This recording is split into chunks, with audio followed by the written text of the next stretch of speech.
Good morning. We'd like to welcome you to another edition of the Sunday School Review. This Sunday's lesson is Taming the Tongue, and it's taken from the book of James, the third chapter, the first 12 verses, that is, verses 1 through 12. Now, taming the tongue is a mark of a true Christian, or that is a mature Christian. And in this lesson, we're going to be talking about that, having control of your speech or tongue. When it says tongue, is referring to speech. Okay, let's look at our into our first outline. And the first outline is warning to teachers. That is the first two verses, 1 and 2. And verse 1 reads, "My brethren, be not many masters." Now it said brethren, so that means it's referring to believers. This lesson or this letter is to the believers. So, my brethren, be not many masters, as it reads there. But this is to be translated as teachers. That is, be not many teachers. And continuing with verse 1, knowing that we shall receive the greater condemnation. That is, we teachers or preachers, okay, will receive the greater condemnation, that is, the greater judgment. We will be judged more strictly, okay? So let's talk about this word teachers or masters. In the early church, the services were more informal, where there were people in the audience would get up and expound on the word of God. In other words, they were considered themselves to be teachers. I mean, today is more formal. You have a teacher or a minister who teaches the word, and the rest of the members of the congregation, they just sit and listen. And sometimes, yes, they ask questions, but it's a more formal way of teaching that we do today than they did in the early church. So it said, be not many masters or teachers. So the teachers or the preachers going to be held to a stricter standard. In other words, you want to practice, as the old saying go, practice what you preach or teach, because you're going to be held accountable. Talking is easy, but the work comes in doing it and living it. So you want to, this is just a warning. First, warning to teachers. And verse 2 says, for in many things we offend all. If any man offend not in word, the same is a perfect man, and is also able to bridle the whole body. So let's take the first clause of that. Actually, first sentence. For in many things we offend all. That offend means that we sometimes we stumble or we trip. Now there's only one perfect one, and we know that. Okay, so we're not all perfect. Okay, so if any man offend not in word, the same is perfect. That is, the same is a mature Christian. And I'm sure we've said things and we say, oh, I wish I hadn't said that. Or why did I say that? So we all stumble, or we all trip at some point. There's only one perfect one. So we're not perfect, okay? And that's the warning to us, is that remember that. And if you remember Peter, Peter was one of the disciples. Peter was always putting his foot in his mouth. Peter was always saying something, crazy. Okay, so we're not all perfect or without flaws.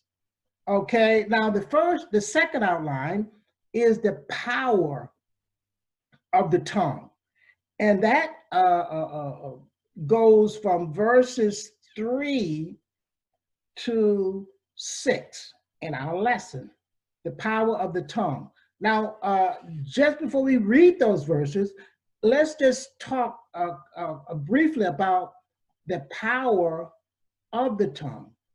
The power of the tongue is to direct or destroy.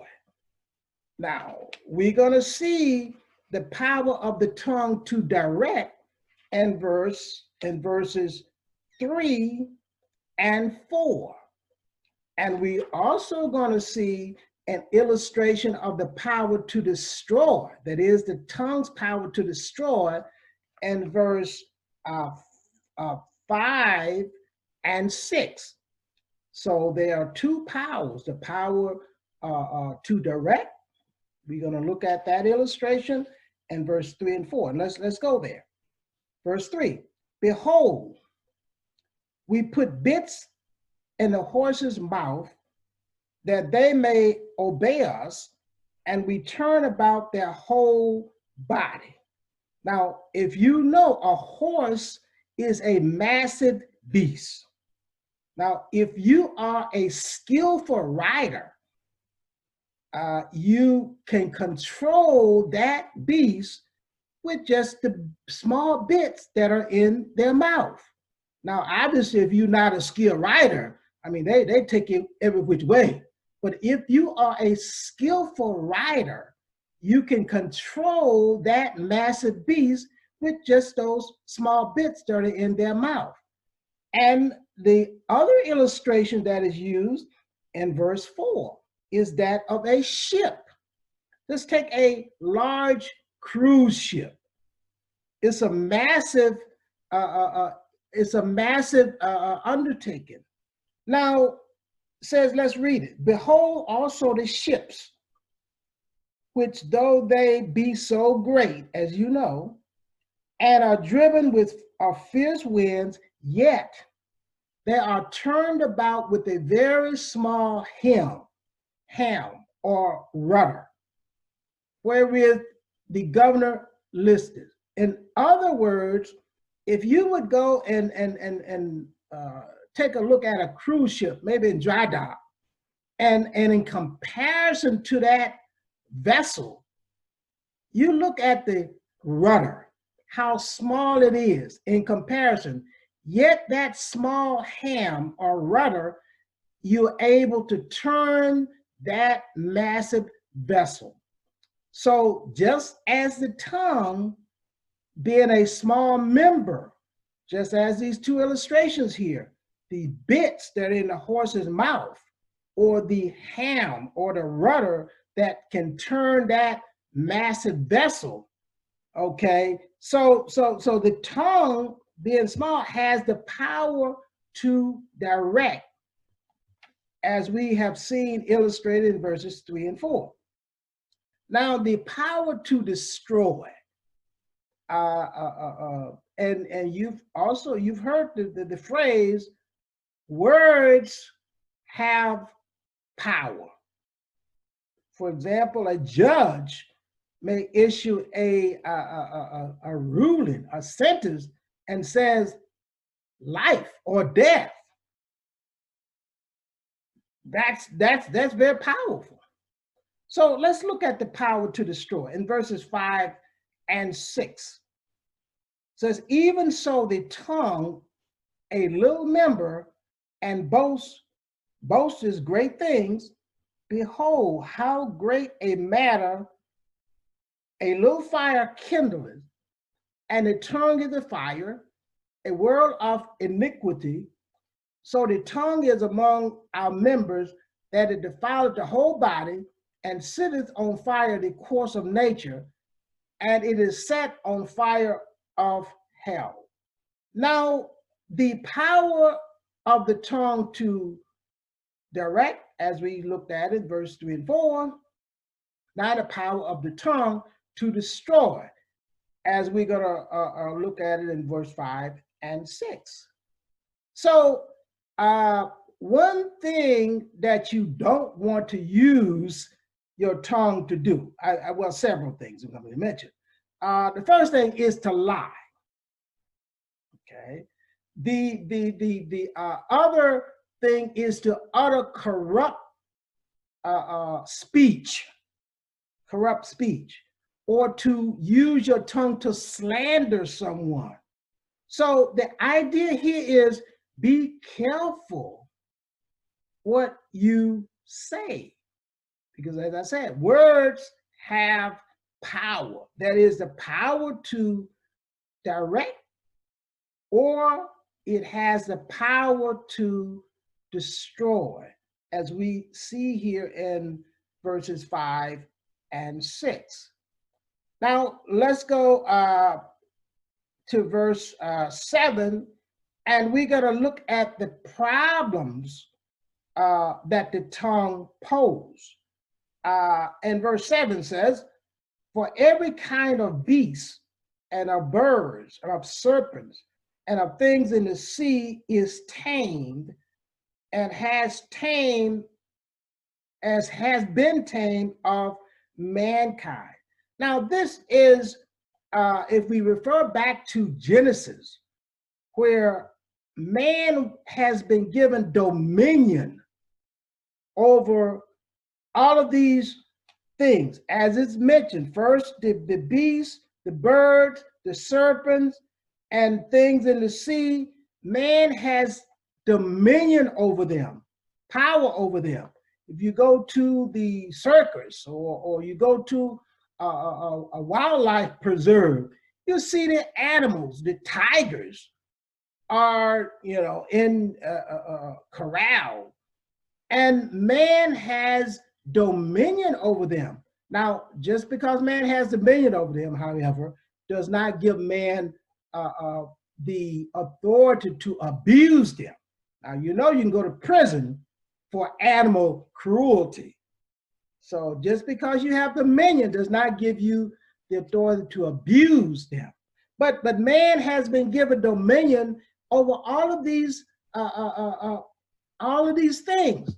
But now the key verse to this whole lesson here is in verse 8, which we're going to get to now. But the tongue can no man tame.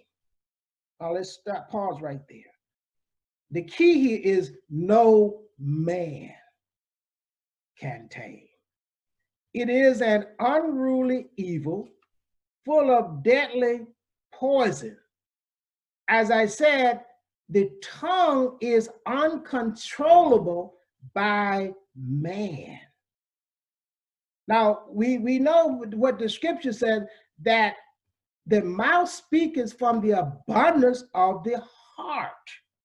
So is what's in the heart is what is going to come out, what the tongue going to speak. So in other words, you need a changed heart. And for that, we need to have God installed within us. We need a heart transplant. And for that, we need the assistance of God. That's why verse 8 is important. It said, no man can tame the tongue, but God. No man, but God. God can do this. With God's help, we can have control over our speech or our tongue. But without God's help, we can't. That's the essence of verse 8. And that is the key verse in our lesson, or the key verse to understanding our lesson, is that the tongue is uncontrollable by man. And let's go into our third outline. And we're going to see the first thing is verse 8 telling us the tongue is uncontrollable by man. And verse 9 and 10, blessing and curse. Okay, verse 9. Therefore, bless we God, even the fathers, and therewith curse we man, which are made after the similitude of God. Out of our mouth proceeded blessings and curses. Brethren, these things ought not to be. So the first thing is the tongue is uncontrollable by man. The second thing is verse 9 and 10 is telling us the tongue is inconsistent. Let's look at verse 9. Therefore, we bless God and we curse man with the same tongue. How? That's inconsistent. How can you do that? That shows inconsistency. Verse 10, out of our mouth proceeded blessings and cursing from the same mouth. It says these things are not to be. There was it's kind of like a story. This young girl, is between two siblings.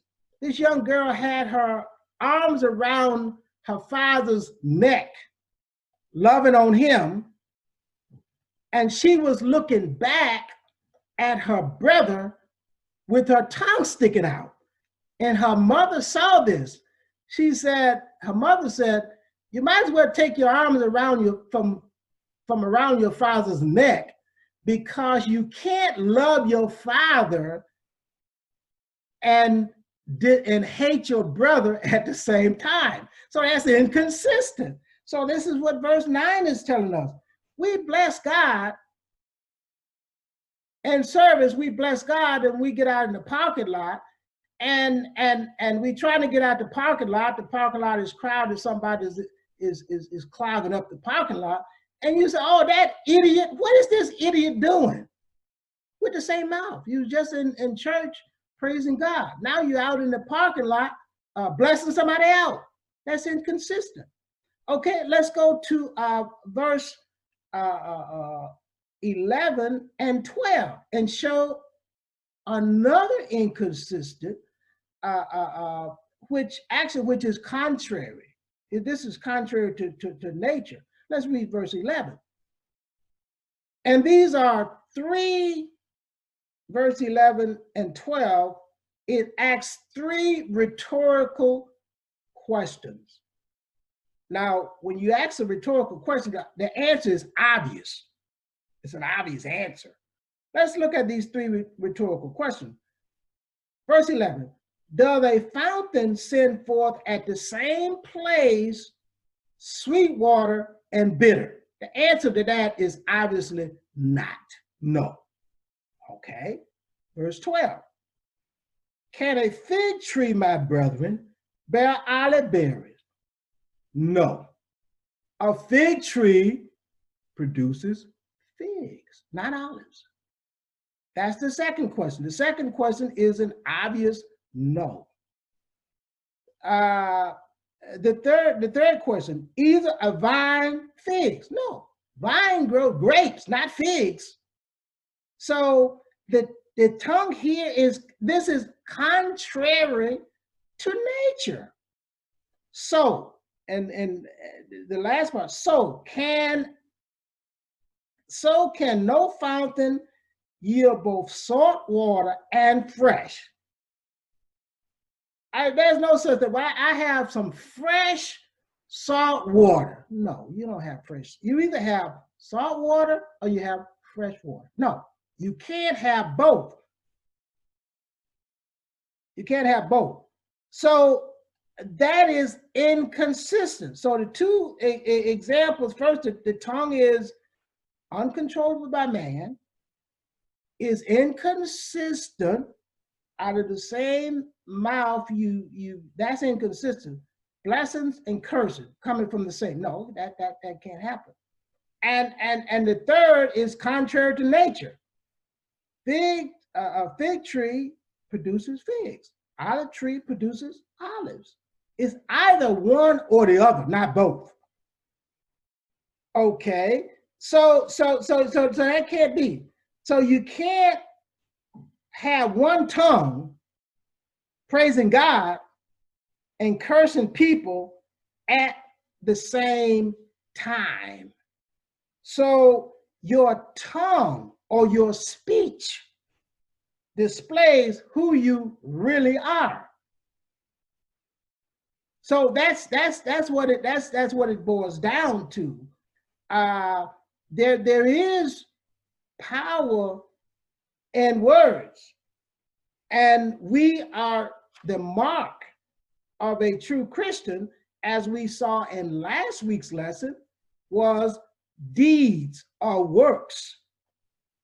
Last week we were talking about works or deeds that identify you as a true Christian or a mature Christian. This week in chapter 3 of James is talking about words or speech identifies one as a mature or true Christian. We like to thank you for watching. We ask you to join in next week for another edition of the Sunday School Review. Thank you.